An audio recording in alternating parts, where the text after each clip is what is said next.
Bonjour à toutes et à tous, je suis ravi de vous retrouver pour un nouveau numéro du Rendez-vous de l'Info. Le festival Jazztitude de Laon est de retour à partir de samedi et jusqu'au 19 mai. Pascal Courtet, président de l'association, est notre invité, on le retrouve dans quelques instants. Direction l'Aube ensuite où une vraie solidarité est en train de se mettre en place autour de l'Ukraine. Et puis on terminera avec notre séquence quotidienne Moi Président. Mais tout de suite, voici un résumé complet de l'actualité.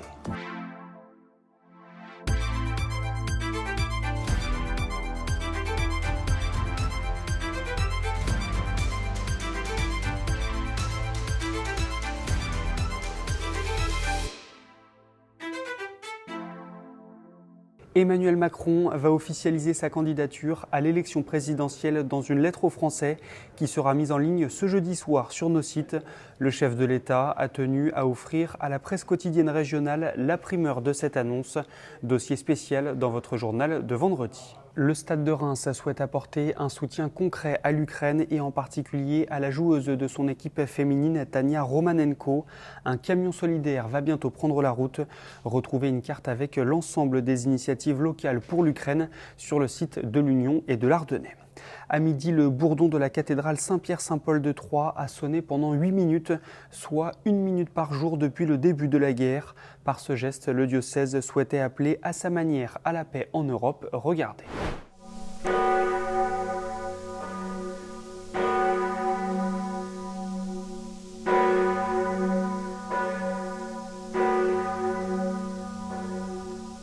Nathalie Arthaud, porte-parole de Lutte ouvrière depuis 2008 et candidate à l'élection présidentielle pour la 3e fois, est en meeting ce vendredi à Reims. L'un de nos journalistes a pu échanger avec elle avant ce déplacement. Interview à retrouver dans votre édition de vendredi et d'ores et déjà sur nos différents sites internet. Et enfin, la programmation du festival Aimons Folk de Bogny-sur-Meuse a été dévoilée ce mercredi. Au programme de cette 23e édition, les Fatal Picards, les Hyènes ou encore Funky Jazz Gang. Si vous êtes intéressé, rendez-vous sur La Platelle les 8 et 9 juillet prochains.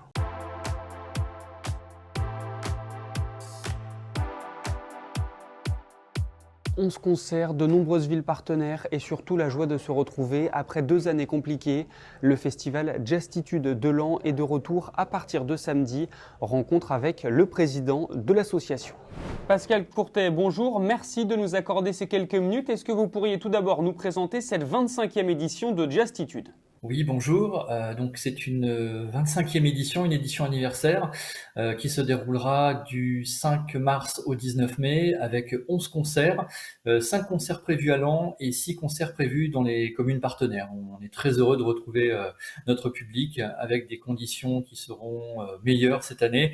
On a déjà une billetterie qui fonctionne très bien. Voilà, on est ravis de pouvoir fêter cette 25e édition. Tout le monde n'est pas forcément au courant de la programmation.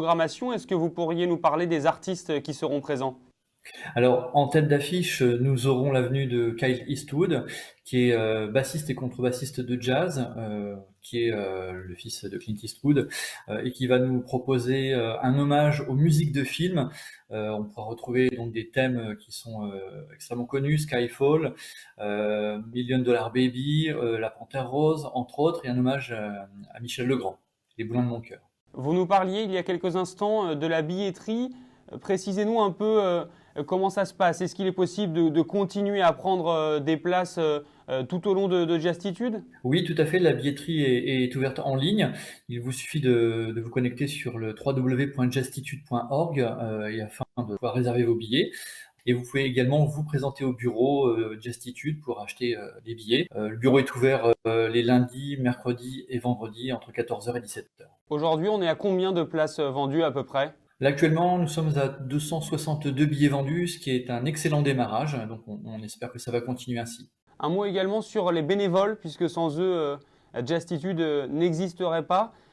Comment ils travaillent ? Combien sont-ils ? Parlez-nous un petit peu de leur rôle primordial. Alors c'est essentiel pour l'organisation du festival. Nous sommes à une trentaine de bénévoles, avec une partie qui travaille sur la préparation du festival et puis ceux qui viennent également pour nous aider lors des concerts. Alors c'est sortes de missions, de l'accueil des artistes à la préparation des loges, le transport aussi des artistes qu'on va chercher de temps en temps, alors soit directement à la gare, qu'on emmène aussi au restaurant, à l'hôtel. Donc voilà, il y a toute une partie accueil qui est très, très importante. C'est une image qu'on aime valoriser dans le cadre du festival. Heureusement qu'ils sont là d'ailleurs et c'est un travail d'équipe, hein, tout simplement. Cette 25e édition, j'imagine que pour vous et pour toutes vos équipes, c'est aussi la fin de 2 années de galère. Oui, tout à fait. C'est vrai qu'on a vécu une année 2020 qui a été, en fait, le festival a été interrompu lors donc de l'édition 2020. On a dû reporter la quasi-totalité des concerts donc à l'automne, et une nouvelle fois, on a dû reporter à nouveau en 2021 les concerts de 2020. Donc c'était assez compliqué. Là, on sort d'une période qu'on espère révolue. On a hâte de retrouver à la fois le public et les artistes, non seulement les artistes, les techniciens. Voilà, on sort d'une période un petit peu trouble, mais on reste malgré tout optimiste. La solidarité envers le peuple ukrainien prend de l'ampleur dans l'Aube. Regardez ce reportage réalisé par la rédaction de l'Est Éclair à la maison de quartier des Chartreux à Troyes.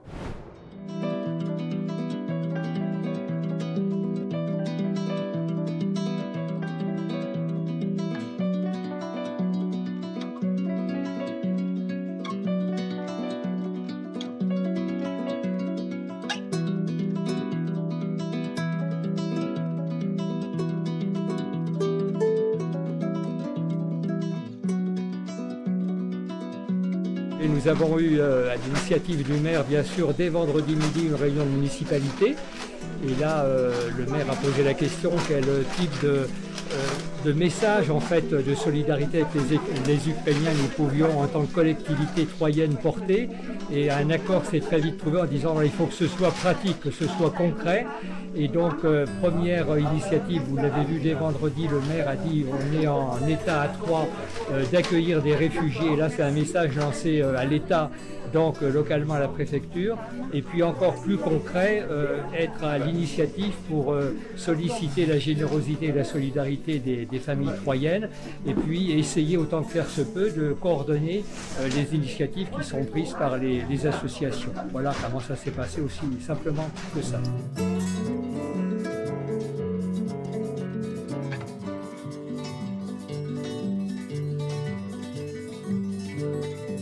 Collecter des fonds, des produits médicaux, des affaires pour les bébés et puis des denrées aussi pour nos amis ukrainiens. Oui, alors il y a des fonds, effectivement, on peut faire des dons sur le site des Joyeux Petits Souliers en ligne. J'ai ouvert aussi une cagnotte en ligne sur Facebook. Sur les Joyeux Petits Souliers. Et puis effectivement, donc là ils nous ont apprêté un camion qui arrive vendredi midi, qui récupère toutes les denrées et qui part après pour l'Ukraine.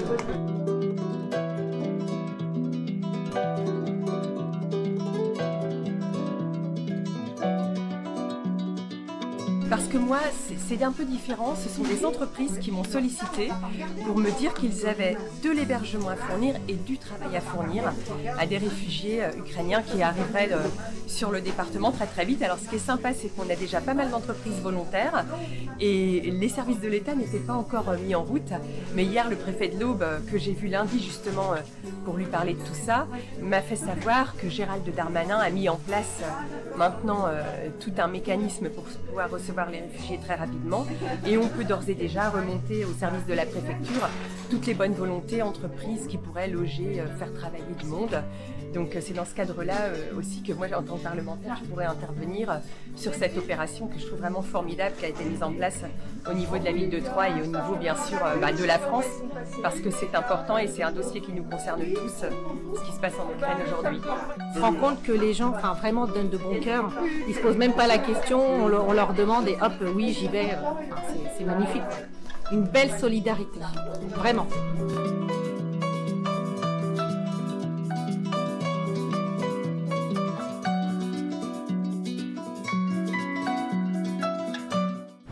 C'est la fin de cette édition. Juste avant de se quitter, je vous propose d'écouter Ewen qui nous dévoile quelle serait la première mesure qu'il prendrait s'il était élu président de la République. De mon côté, je vous retrouve ce vendredi à partir de 18h pour un nouveau numéro du Rendez-vous de l'Info.